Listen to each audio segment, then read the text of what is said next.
नमस्कार, मैं रहमान बारी आप सभी को एडीटीवी 72 की तरफ से गणतंत्र दिवस की हार्दिक शुभकामनाएं, बहुत-बहुत बधाई।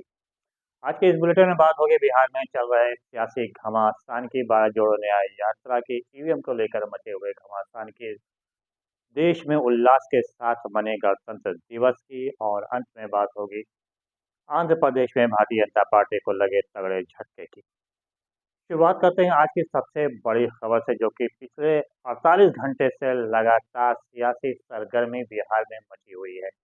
उठापटक का माहौल है और जिस प्रकार से आज गणतंत्र दिवस के मौके पर आयोजित कार्यक्रम में नीतीश कुमार, तेजस्वी यादव दूर दूर बैठे, तो उसी समय अंदाजा लगना शुरू हो गया था कि किसी भी समय नीतीश कुमार इस्तीफा दे सकते हैं।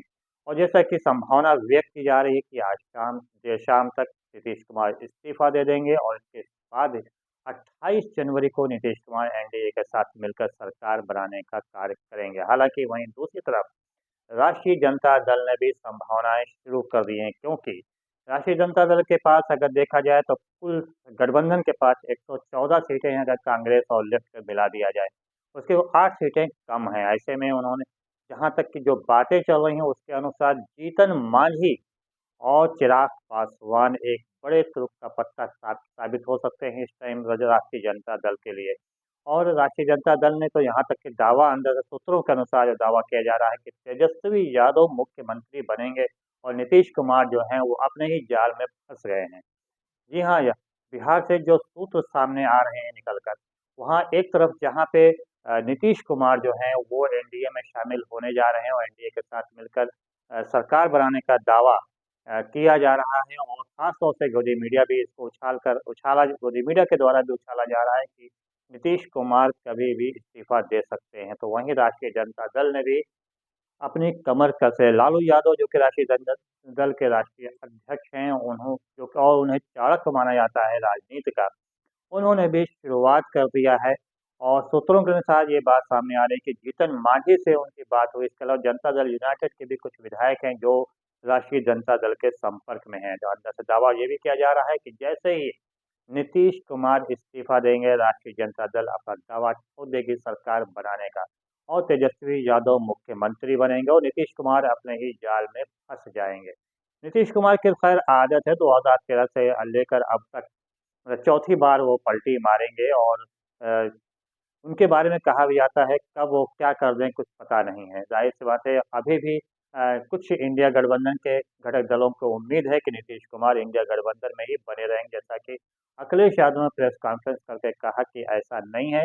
नीतीश कुमार जो हैं वो इंडिया गठबंधन के हिस्सा थे, हैं और रहेंगे, और वो इस्तीफा देने नहीं जा रहे हैं, वो एनडीए में शामिल होने नहीं जा रहे हैं। लेकिन जिस प्रकार से सियासी हलचल और मची हुई बिहार में, और दोनों ही दलों में, चाहे राष्ट्रीय जनता दल हो और जनता दल यूनाइटेड, दोनों में दूरियां बढ़ रही हैं, उसको देखकर शायद ही अंदाजा लगाया सकता है कि ये गठबंधन अब ज्यादा दिन तक चलने वाला भी नहीं है। हालांकि इंडिया गठबंधन, खासतौर से राष्ट्रीय जनता दल और कांग्रेस, दोनों ही चाहते हैं कि नीतीश कुमार इंडिया गठबंधन से बाहर चले जाएं, और इसका सीधा फायदा जो होगा वो राष्ट्रीय जनता दल और जो कांग्रेस है और लेफ्ट है इनको मिलने वाला है, ये अनुमान लगाया जा रहा है इस गठबंधन के द्वारा। क्योंकि नीतीश कुमार जो हैं वो भी ओबीसी की तरफ से, ओबीसी से हैं, और भारतीय जनता पार्टी ओबीसी का जो ये जातिगत जनगणना का एक अ, खेल खेला जा रहा था, इसके ऊपर अंकुश लगाने को लेकर नीतीश कुमार को अपने में शामिल करने जा रहे हैं। जिस प्रकार सुशील मोदी ने भी कहा है कि रास्ते सब खोल दिए गए हैं,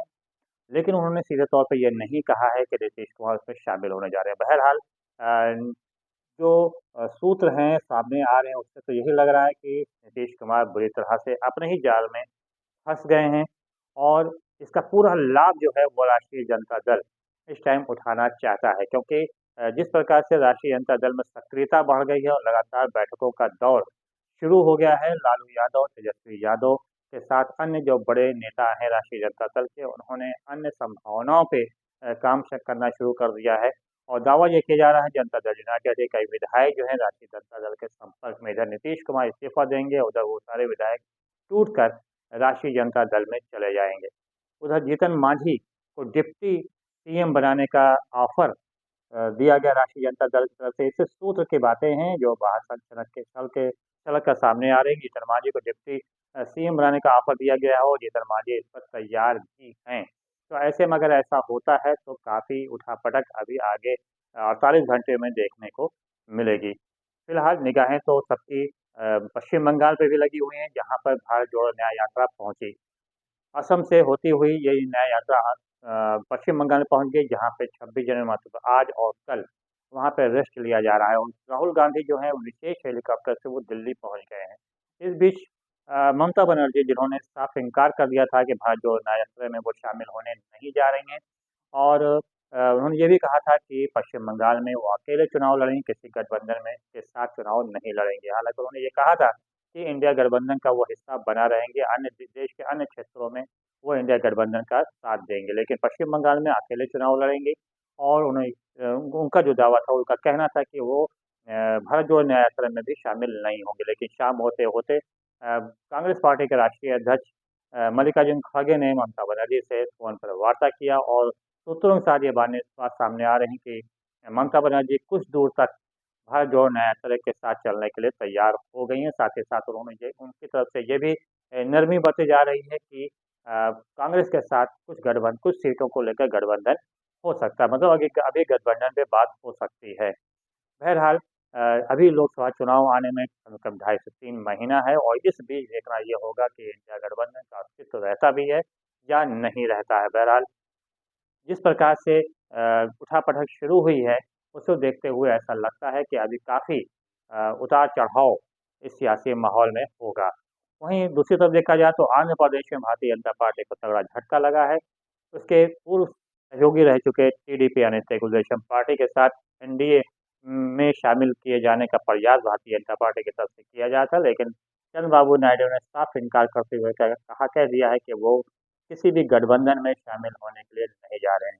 तो संभावना व्यक्त की जा रही है कि चंद्रबाबू नायडू अंतिम समय में आते-आते वो इंडिया गठबंधन में शामिल हो जाएँगे। ऐसे में भारतीय जनता पार्टी को तगड़ा झटका वहाँ पर लग रहा है और झटका तो इस वक़्त महाराष्ट्र में भी शिंदे सरकार को लग रहा है, क्योंकि जिस प्रकार से मराठा आरक्षण को लेकर आंदोलन तेज़ हो गया है और कल यानी कि 27 जनवरी को जो मराठा का आंदोलन का नेतृत्व कर रहे हैं मनोज, वो कल पहुँच भी जाएँगे महाराष्ट्र के अंदर, मुंबई के अंदर। हालाँकि उनके 7 लाखों की संख्या में मराठा हैं और उनका जो दावा है कि 2 से 3 करोड़ तक मराठा वो उनके साथ मुंबई की सड़कों पर उतरेंगे। इसको लेकर शिंदे सरकार में चिंता उत्पन्न हो गई है और अब शिंदे सरकार जो है बैकफुट पे चली गई है। अब देखना ये होगा कि क्या आरक्षण की माँग को पूरा किया जाता है या फिर अधर में लटका रहेगा। बहरहाल काफ़ी दिलचस्प माहौल इस टाइम पूरे देश में राजनीतिक उठापटक को लेकर मचा हुआ है और उधम तो मची हुई है ईवीएम को लेकर भी, जहाँ पे दिल्ली में खास तौर से जंतर मंतर पर लगातार धरना प्रदर्शन का दौर जारी है और ये सीधे तौर पर दावा किया जा रहा है कि इस बार लोकसभा का चुनाव ईवीएम से नहीं होने दिया जाएगा, ये अधिवक्ताओं की तरफ से कहा जा रहा है। अब अंतिम बात करते हैं हम हमास और इज़राइल युद्ध की, जहाँ पे ये युद्ध जो है काफ़ी तेज़ी के साथ चल रहा है और हमास के लड़ाकों ने इज़राइल के कई और सैनिकों को भी मार गिराया है और इज़राइल के सैनिक जो हैं अब वो गज़ा पट्टी छोड़कर भाग रहे हैं इज़राइल की तरफ। इज़राइल ने की तरफ से जो सीज़ फायर का प्रस्ताव दिया गया था उसको हमास ने सीधे तौर पे इनकार कर दिया। उनका सीधा कहना था कि अब फ़लस्तीन की आज़ादी तक जब तक आज़ाद नहीं कर दिया जाएगा तब तक किसी प्रकार का कोई सीज़ फायर नहीं होगा। बहरहाल आने वाला वक़्त बताएगा कि आखिर अभी और किधर ये रुख युद्ध करता है। फिलहाल शहबाज़ तिवारी को दीजिए इजाज़त। बहुत-बहुत धन्यवाद। जय हिंद, जय भारत। Yeah.